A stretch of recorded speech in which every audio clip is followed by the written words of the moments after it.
Nos encontramos nuevamente en Sin Pauta con un invitado que me encanta que esté acá, que le tengo mucho aprecio y admiración, que es Juan Courel. Y bueno, la canción que acaba de pasar es la que nos acompaña siempre al inicio de Sin Pauta, Abismo, de Sueño Azul. En este programa poder conversar con Juan es muy importante porque es el consultor argentino más importante en cuanto a trabajos de gran envergadura, en cuanto a lo que han sido su experiencia fue cada vez más importante. Sobre todo si tenemos en cuenta que el año pasado ya dio un salto hacia Chile, trabajando en lo que fue el en contra, la posición que sostuvo el gobierno de Gabriel Boric en ese país en el plebiscito constitucional, y él estuvo asesorando en ese plebiscito. Antes de eso estuvo trabajando para la campaña presidencial de Alberto Fernández, cuando este se alzó con la victoria en contra de Mauricio Macri, y antes también asesoró a Daniel Scioli en su campaña presidencial del año 2015, así como en el pasado también asesoró a Daniel Scioli en su gobierno en la provincia de Buenos Aires. Él empezó hace mucho tiempo. Quiero hablar un poco sobre esos inicios. Antes, saludarte, Juan, y agradecerte por estar acá. Gracias, Lucas.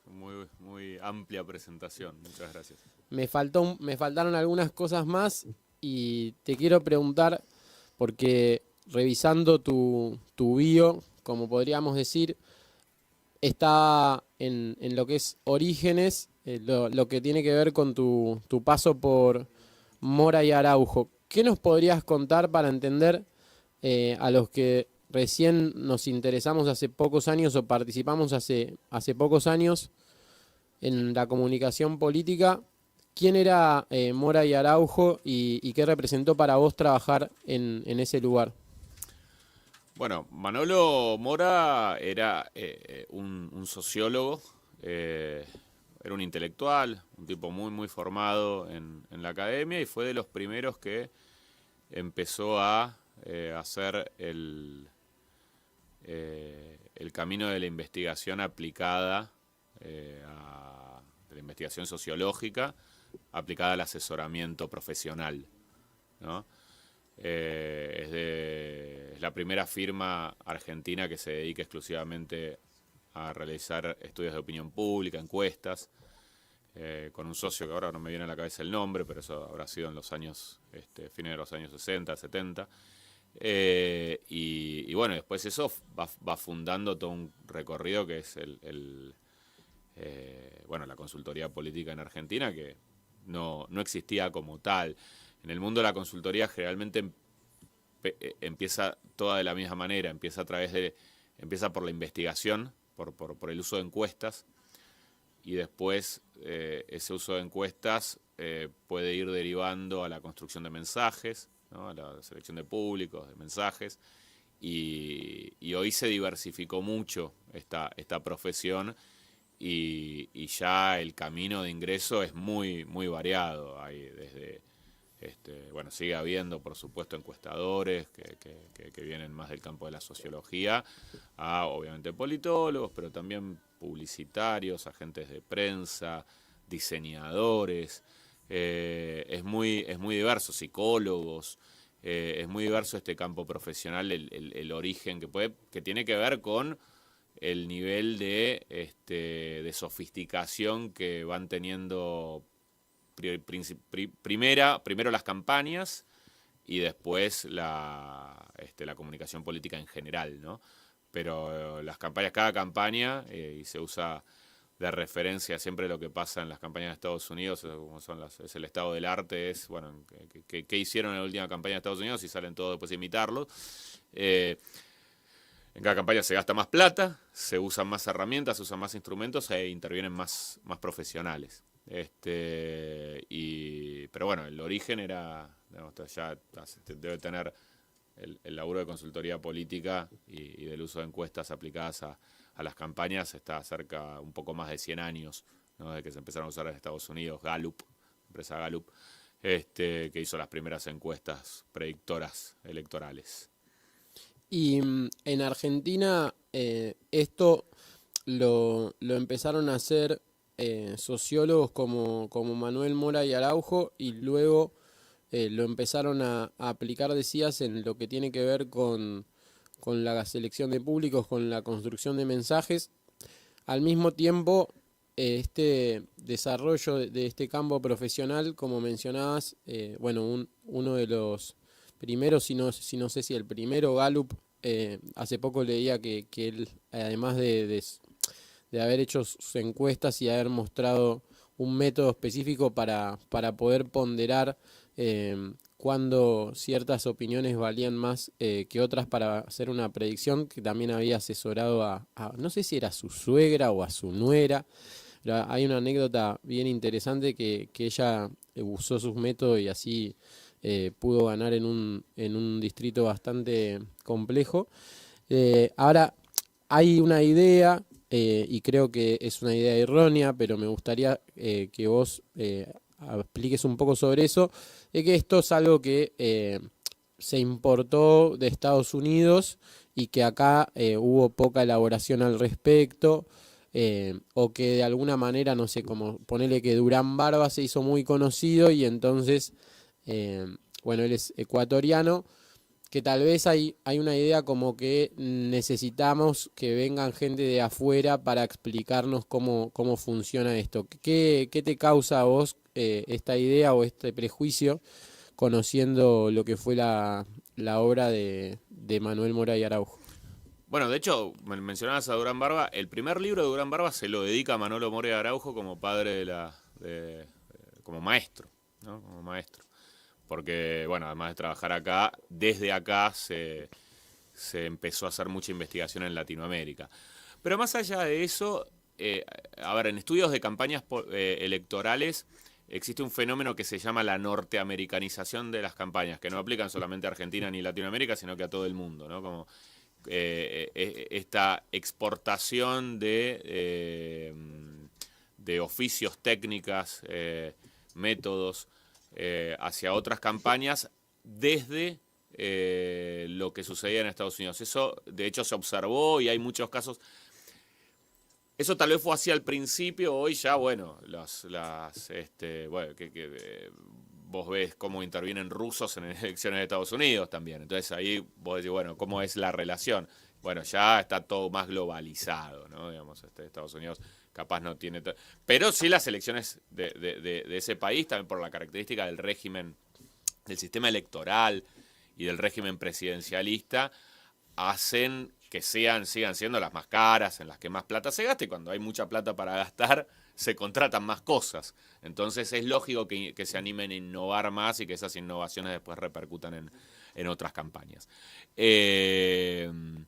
Ahora, la historia acá tiene muchos años, ¿no? Digamos, a mí me acuerdo cuando estaba Macri, cuando gana Macri la elección del 2015 y de repente los medios se fijan en Durán Barba, como si el uso de focus groups hubiera sido un invento ecuatoriano del año 2010, ¿no? Y que el uso de focus groups en la Argentina tiene 40, 50 años.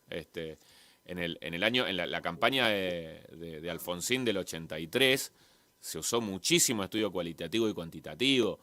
En todas las campañas desde la vuelta a la democracia se usaron esas técnicas que para muchos eran, no, mira, Durán Barba mete gente en una cámara Gesell, le pregunta cosas, las escucha y construye el mensaje a través de eso. Eso es más viejo que... Tampoco ni siquiera es un invento de la comunicación política, es un invento del marketing, es un invento de la publicidad, que lleva muchísimo tiempo. Y que acá se usa hace añares. Pero bueno, es lo que suele pasar, ¿no? Es como ahora, por ejemplo, después del triunfo de Milei, hay muchos que descubrieron, no, parece ser que lo que rinde es trabajar desde el enojo, con lo disruptivo. ¿Qué sé yo? Ve para los costados y hay infinidad de ejemplos. dejaron de funcionar, por ejemplo, en una época había un paradigma en las campañas que era el votante tenía que ser digo, que el votante iba hacia el candidato más moderado, el candidato de centro, que le hablaba más a más segmentos, y lo que terminaba pasando es que los candidatos se parecían entre sí, ¿no? ¿Por qué? Porque tenían que hablarle a un supuesto votante neutro, despolitizado, y las campañas, bueno, acá pasó hasta el 2015, por ejemplo, ¿no? Si vos te recordás la campaña de 2015, el mensaje de Scioli, el mensaje de Macri, hasta el mensaje de Massa, eran más o menos iguales, ¿no? Entonces, todos apelaban a un pretendido votante medio. Después de eso se empezaron a polarizar las campañas, ¿no? La política, la discusión política. Y entonces las estrategias cambiaron a, hay que hablarle a tu núcleo duro, hacerte fuerte en un polo y combatir desde la ampliación, no desde un mensaje más moderado. Y había otra gente que se seguía hablando de, bueno, no, hay que hablar con el votante medio, y vos decís, generalmente que la aproximación a estos fenómenos son como, es medio, es muy amateur, ¿no? Desde los medios de comunicación. Los periodistas suelen no estar tan en contacto, los periodistas que cubren política suelen no estar tan en contacto con estos sectores que se dedican a la comunicación, sino más bien con los agentes de prensa, de los políticos, entonces creen que ahí se termina el trabajo de la comunicación. Bueno, qué sé yo, pasan esas cosas, pero uno está acostumbrado, ¿no? Claro, claro. Sí, además ahora no solo los medios pueden hablar del tema, sino que cualquiera con una red social puede publicar sobre el tema. Y en ese momento, ¿cómo llegaste a trabajar en la consultora de Mora y Araujo? ¿Qué te llevó ahí? ¿De dónde venías vos? ¿Cómo terminaste ahí? Relación familiar, era mi padrastro. Ahí va. Y la verdad es que yo ya hacía política cuando estuvo durante 30 años viviendo con mi mamá. Yo ya hacía política, militaba, tenía interés, pero era desde la militancia política, no se me cruzaba por ese otro camino. En un momento dejo la militancia y en ese momento es que empiezo a trabajar, voy a tener 22, 23 años, haciendo encuestas. Básicamente haciendo encuestas. Ahí va. ¿Dónde militabas? En la Franja Morada. ¿Y cómo En el llegaste Nacional de ahí? Buenos Aires. ¿Cómo llegaste ahí? Y mirá, yo soy hijo de exiliados, nací en Brasil. Mis viejos estaban en Tucumán y se van para Brasil con mi hermana chiquita. Yo nazco allá en Bahía y vuelven en el 83. Ellos peronistas. Y en el 83, mi viejo sobre todo, no mi mamá, que se quedó en el otro lado, pero después, además tuvo un proceso más de derechización, era y creo que sigue siendo profundamente menemista, pero siempre desde el ámbito peronista. Pero mi viejo me acuerdo que se sentía muy interpelado por el discurso de la vida y la paz, que era lo que proponía Alfonsín y la vuelta a la democracia, y eso estuvo muy presente en mi casa desde chico. Entonces yo diría que era una casa que había tenido un origen tal vez peronista, pero que se había convertido hacia el alfonsinismo en los 80, y eso me quedó, y cuando entré en el colegio secundario me parecía como natural estar ahí. Y bueno, y estuve varios años. Nosotros nos autopercibíamos como el ala progresista del radicalismo, pero después cuando éramos un grupito que cuando asumió De la Rúa, ya ni siquiera cuando asumió De la Rúa, cuando ya en la campaña de la Alianza nos alejamos del partido y dejamos de hacer política. Yo no tuve mi vuelta después, algunos años después, ya con Duhalde, ya convertido, digamos, hoy me autopercibo peronista hecho y derecho, pero en el medio hice mi experiencia con Manolo. Sí. Claro. ¿Y en qué año fue que empezaste a militar en la franja? Porque dejaste, me imagino que más o menos Empecé 99. en el año 91, hace Claro. un montón de tiempo, en primer año del secundario. Y habré dejado en el 2000. No, antes, en el 98, 99. Claro.